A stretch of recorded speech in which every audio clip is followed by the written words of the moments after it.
The trade deadline is closing in, and Los Angeles is sitting at a crossroads. We're winning games. We're fifth in the West at 23-13, but there's this feeling in the air, this sense that we're just one piece away from being truly dangerous. Welcome to Lakers News Fan Report, your home for breaking news, insider perspectives, and the real talk about our beloved Lakers. I'm here to bring you everything you need to know about where this team is headed. And today, we need to talk about something that's been quietly brewing behind closed doors, something that could completely reshape how we think about this roster moving forward. Right now, the Lakers are hunting, not for just any player, but for a specific type of difference maker. We've been linked to the usual suspects, the 3-and-D wings everyone talks about, the defensive specialists who can space the floor and make life easier for LeBron and AD. Names like Herb Jones have been floating around, but let's be real. New Orleans isn't budging. The asking price is basically a non-starter. Andrew Wiggins? The conversations haven't gone anywhere meaningful either. Miami hasn't been moved by what the Lakers have put on the table. So when the obvious targets become unavailable, when the traditional approach hits a wall, that's when championship organizations start thinking differently. Here's what I've been noticing, and it's fascinating. The Lakers aren't panicking. They're not desperate. That 23-13 record tells us we're competitive right now, but the point differential being basically neutral reveals something crucial. We're winning on thin margins, close games, clutch moments, star power carrying us through. That's sustainable for now, but when April and May roll around, when the playoffs intensify and every possession matters exponentially more, those thin margins become razor thin. That's where the front office is focused right now, identifying what separates a good playoff team from a championship contender. Defense travels. You've heard that phrase 1,000 times, but it's true for a reason. When the stakes get higher, when the pressure mounts, when opposing coaches have 7 games to pick apart your weaknesses, defense becomes everything. The Lakers know this. LeBron knows this from 4 championships. AD knows this from the bubble run. And that's why the conversation happening internally isn't just about adding shooting or adding athleticism. It's about adding defensive intelligence, communication, and playoff experience that you can't teach.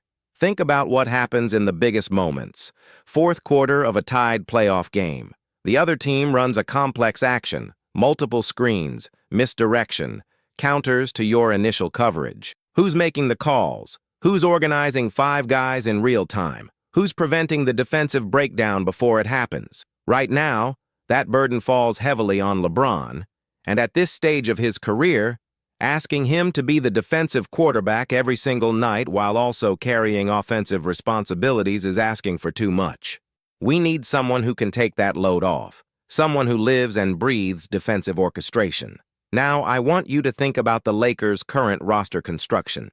We've got scoring. LeBron is still LeBron, averaging his usual excellence even in year 22. AD, when healthy, is a monster on both ends, putting up 20.4 points and 11.1 rebounds in the games he's played.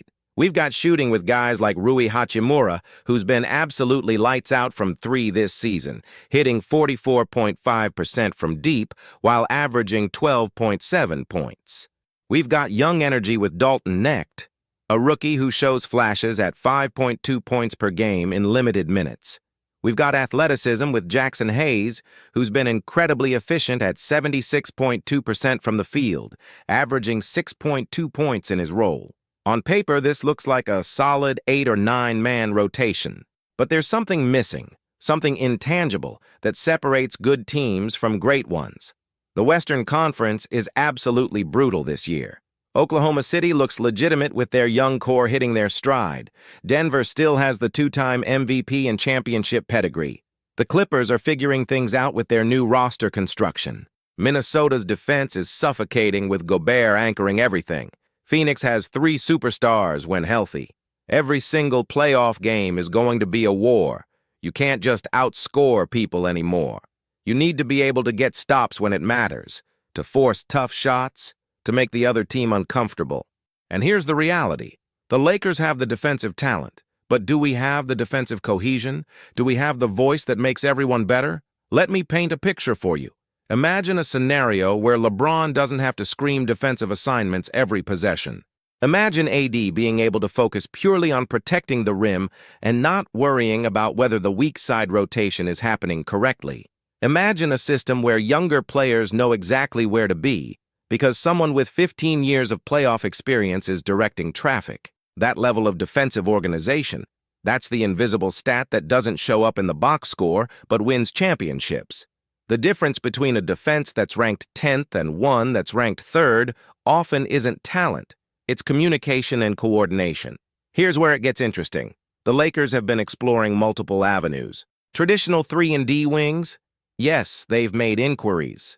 Bigger defensive anchors? They've looked into it. But there's another category of player that's starting to make sense, even if it sounds unconventional at first. What if the answer isn't the perfect spacing wing? What if the answer is someone who solves the defensive communication problem so completely that you can live with less than ideal spacing because your defense is absolutely suffocating? I know what some of you are thinking. We need shooting. We need floor spacing. And you're not wrong. But let's consider the alternative perspective. What if having a defensive savant, someone who can switch across multiple positions, someone who can blow up offensive actions before they develop, someone who can make every teammate around him better defensively, what if that's actually more valuable than another 40% three-point shooter who gets hunted in the playoffs? Think about how many times we've seen great shooters become unplayable in playoff series because teams target them defensively. The championship teams we remember, they all had that guy. The Celtics had KG directing everything, calling out every screen and every rotation. The Heat had Braun doing it during their championship runs. The Warriors had someone we'll talk about in a minute who orchestrated one of the greatest defensive dynasties in NBA history. These weren't just talented defenders. They were defensive geniuses who turned 5 individual players into one cohesive unit. That's the difference between a defense that's pretty good in the regular season and one that elevates in the playoffs. Now let's talk about fit with LeBron specifically. At this point in his career, year 22 in the league, he's still performing at an elite level. But the minutes management is real. The load management is necessary. And when he's on the floor, maximizing his effectiveness means surrounding him with players who complement his skill set. LeBron can still create for others, still make the right reads, still dominate when he needs to. But asking him to be the sole defensive organizer and offensive creator for 40 minutes? That's not sustainable. We need someone who can handle the defensive responsibilities independently. Someone LeBron trusts completely to run that end of the floor. There's also the playoff experience factor. We can't ignore it. When you're building a championship roster, you need guys who've been there, who've felt the pressure of elimination games, who know how to stay composed when everything is falling apart. The Lakers already have that with LeBron and AD. But in the supporting cast, how many guys have deep playoff runs? How many have multiple championships? How many have played in 6 NBA finals? That veteran presence in crucial moments can be the difference between composure and panic. It's the difference between knowing what adjustments to make and guessing. Let me also address the elephant in the room. Yes, we're talking about potentially moving some pieces. Rui has been fantastic, a revelation as both a scorer and a floor spacer. Knecht has upside as a young shooter with potential. Hayes gives us energy and rim-running ability. These are solid rotation players. But championship construction isn't about keeping everyone. It's about identifying what matters most and being willing to consolidate assets. If you can turn 3 rotation pieces into one impact player who changes your ceiling, you have to at least consider it seriously. The 2008 Celtics didn't win by keeping depth. They won by trading for KG. The 2019 Raptors traded DeMar DeRozan for Kawhi Leonard. Bold moves win championships. Golden State is in an interesting position right now. They're 21-19, sitting 8th in the West. Not bad, but not great either. For a franchise that's been to 6 finals in 8 years, for a team built around a generational superstar in Stephen Curry, mediocrity isn't acceptable. They're at a crossroads themselves. Do they run it back with the same core and hope things click? Or do they acknowledge that their window with Steph Curry is closing and make a bold move? Sometimes the most successful organizations are the ones willing to make uncomfortable decisions before it's too late. The Warriors have never been afraid to be bold, and this situation might require that same courage. And here's where everything converges into something fascinating. There's a player who checks every single box I've been describing. Elite defensive intelligence, maybe the highest basketball IQ defensively we've seen in the last decade. Championship pedigree with 4 rings. Playoff experience in the most pressure-packed situations imaginable, including multiple Game 7s and finals appearances. Someone who can organize a defense in his sleep. Someone who doesn't need the ball to impact winning. Someone who's expressed genuine respect and admiration for LeBron James over the years, even after their competitive history. Someone who might be available if the circumstances align correctly. I'm talking about Draymond Green. Before you react, hear me out completely. I know the first response is probably, but he can't shoot, and you're absolutely right. Draymond is averaging 8.6 points, 5.9 rebounds, and 5.5 assists in 33 games this season. His three-point shooting has never been a strength. On the surface, bringing in a non-shooter seems counterintuitive for a team that needs spacing. But let's dig deeper into what Draymond actually brings and why this might make more sense than you initially think. Draymond Green is, without exaggeration, one of the greatest defensive minds to ever play basketball. His ability to read offenses, to anticipate what's coming 2 or 3 passes ahead, to communicate adjustments in real time, is absolutely elite. He's essentially a defensive coordinator wearing a jersey. When Draymond is on the floor, everyone knows their assignment. There's no confusion, no blown rotations, no miscommunication. He sees the game 3 steps ahead and makes sure his teammates are in the right position before the action even develops. This isn't just good defense. This is savant-level defensive understanding. Think about what that means for the Lakers specifically. LeBron immediately has less defensive workload. He can conserve energy for offense, for those late-game situations where we need him most. AD can focus on protecting the rim without worrying about perimeter breakdowns or whether help is coming. The younger players get instant education in real time. Draymond doesn't just play defense, he teaches it while playing it. Austin Reeves would learn more in 2 months playing next to Draymond than in 2 years of film study. That's invaluable for a team trying to maximize every possession in a playoff series. Now let's talk about the LeBron connection, because it's real and it matters more than you might think. These two were bitter rivals for years. The Warriors-Cavs finals battles from 2015 to 2018 were legendary, defined an era of basketball. But something changed over time. They've both spoken publicly about how their relationship evolved, how the respect grew, how they developed genuine friendship off the court. Draymond has talked in interviews about how much he admires LeBron's basketball IQ and leadership, calling him one of the smartest players he's ever competed against. LeBron has praised Draymond's competitive fire and winning mentality. They've been seen together at events. They've publicly supported each other. If the Lakers became a legitimate option, you can bet Draymond would seriously consider it. Playing alongside LeBron instead of against him, chasing another championship together, writing a new chapter after their historic rivalry.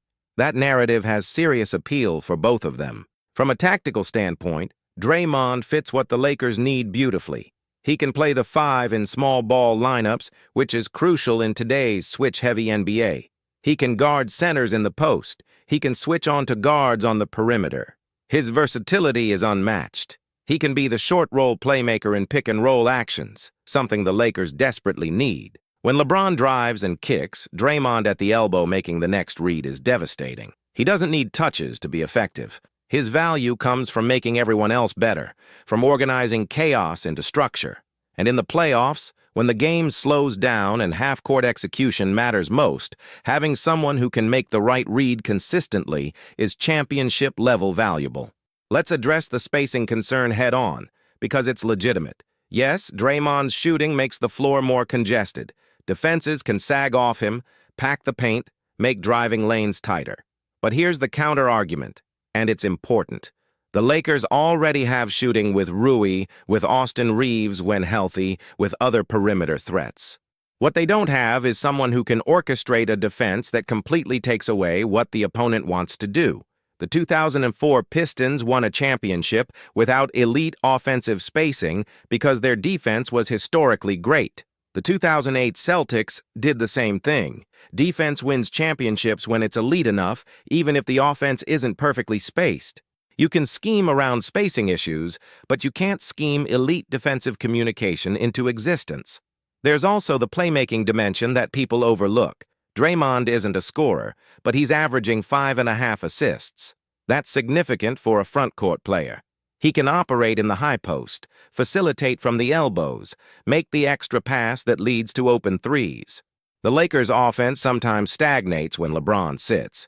Having another facilitator who can keep the ball moving, who can find cutters and shooters, that keeps the offense flowing even in non-LeBron minutes. This is especially crucial in the playoffs when you need bench units to hold leads or stay competitive. There's also the intangible factor that championship teams always have. Draymond brings an edge, a competitive nastiness that elevates everyone's intensity. He holds teammates accountable. He demands excellence on every possession. He doesn't accept mediocrity or laziness. Watch any Warriors game and you'll see Draymond getting in teammates' faces, celebrating their successes, pushing them when effort dips. That mentality can transform a locker room. Sometimes teams need that vocal leader who refuses to let standards slip. The Lakers have talent, but do they have that enforcer mentality every single night? Draymond would bring it immediately. And that culture shift could be the difference between a second-round exit and a finals appearance. Now, I want to be clear about something. This isn't a guarantee. This isn't even necessarily likely.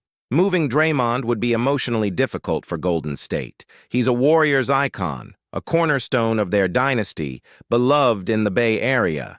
But if they're stuck in mediocrity, if they're wasting Steph's final prime years hovering around the play-in tournament, tough decisions become necessary. Does the LeBron-Draymond partnership intrigue you or concern you? Drop your thoughts in the comments below. I want to hear every perspective. Are you all in on this idea, or do you think we should stick with the current roster construction? Let's have that debate. And if you're not already subscribed to Lakers News Fan Report, hit that subscribe button right now. We're bringing you breaking news, detailed analysis, and insider perspectives every single day. Turn on notifications so you never miss an update on trade rumors, injury reports, or game breakdowns. This is where Lakers fans come for the real talk, the deep dives, the content that goes beyond the surface.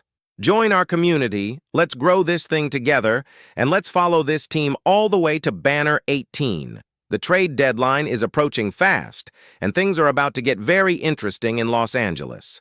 Stay locked in, stay engaged, and let's see where this wild ride takes us. Until next time, Lakers Nation, let's go get this chip.